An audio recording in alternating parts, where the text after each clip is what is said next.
दोस्तों, सफलता में रुकावट या कह लीजिए श्रापित कुंडली कैसे देखते हैं, आइए बताता हूँ। इसका मतलब श्रापित कुंडली का या सफलता में रुकावट का मतलब ये है कि आप इंसान तो हैं, स्वस्थ भी हैं, पर जो भी काम करते हैं उसमें घाटा हो रहा हो, जो भी जिस चीज़ में भी हाथ लगाया उसमें पूंजी टूट रही हो, तब ये इसको श्रापित कुंडली कहते हैं, या जिसको कह लीजिए बाधा वाली कुंडली ये होती है। देखिए, ये हो गया लगन, ये आपकी सोल है, ये आपकी आत्मा है। अब ये आत्मा के पॉइंट देखे जाते हैं, ये कितने हैं। ये गोल्डन पॉइंट चार्ट बनानी पड़ेगी, तब क्लियर होता है इससे कि कितनी ताकत है, मतलब आपके अंदर जो आत्मा है उसकी ताकत कितनी है, पहले ये देखनी होती है। फिर ये लॉसेस का हाउस, ये देख रहे हैं आप, लॉसेस का हाउस, ये लॉसेस के हाउस को पावर कितनी ज़्यादा है।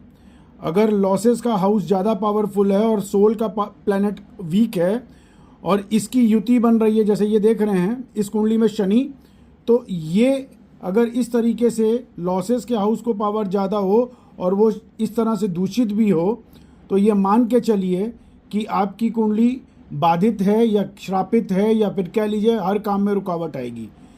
आपके दिमाग में जो आइडियाज़ आएंगे वो भी कुछ ऐसे अच्छे नहीं होंगे, भले ही आप जितनी भी अपनी तारीफ़ कर लें, पर आपके किए हुए काम गलत होंगे, आपके लिए फैसले गलत होंगे। आपको लगेगा आप बहुत इंटेलिजेंट है, लेकिन इंटेलिजेंट नहीं होंगे। कड़वा बोल रहा हूँ, सत्य बोल रहा हूँ। फिर दूसरी चीज़ देखिए, चंद्रमा कुंडली में चंद्रमा और सूर्य की पोजीशन देखिए।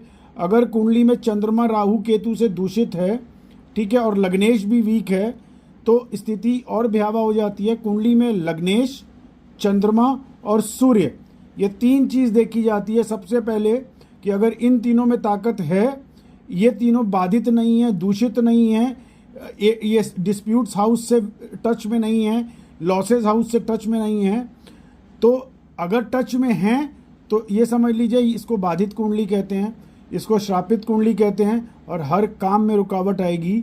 अगर इस तरह का लॉसेस हाउस का प्लैनेट पावरफुल है तो ये, अगर ये दूषित है तो कोई लाभ नहीं मिलेगा। मतलब पैसा आपको लगेगा, आपने 10 लाख रुपए लगाया, वो घटते घटते घटते कुछ दिन में 1 लाख में आ जाएगा और फिर बंद हो जाएगा कारोबार। अगर आप अपनी कुंडली के बारे में जानना चाहते हैं तो गुरुजी से जुड़िए।